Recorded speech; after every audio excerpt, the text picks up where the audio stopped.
Scott's Senate campaign stop in Venice today was met with large crowds of protesters. SNN's Samantha Sonner was there and joins us now with more. Samantha. Thanks, Grant. Close to 100 protesters lined the parking lot of Mojo's Real Cuban in Venice, hoping to get their message to Rick Scott. But both protesters and supporters didn't really get a chance to do that because of this chaotic campaign stop. With the red tide stench spreading out to US 41 in Venice, protesters chanted in masks as Rick Scott was set to appear. We're here to protest Rick Scott, Red Tide Rick Scott, who has done more damage to our environment in his 8 years in office.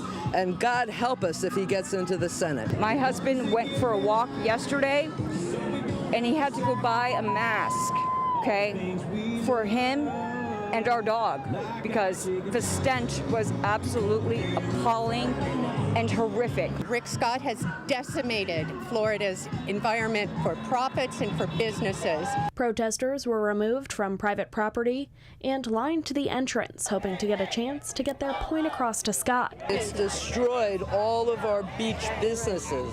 If they've got the capital to keep going long enough to wait until this passes, if it ever passes. Rick Scott entered through a back entrance, disappointing protesters.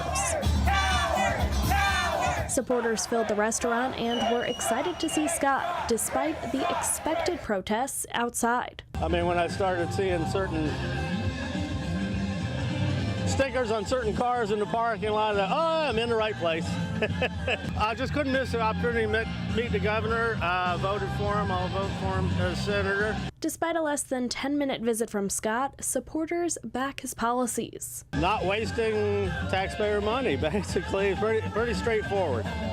Rick Scott left through a back door, where he was again met by protesters.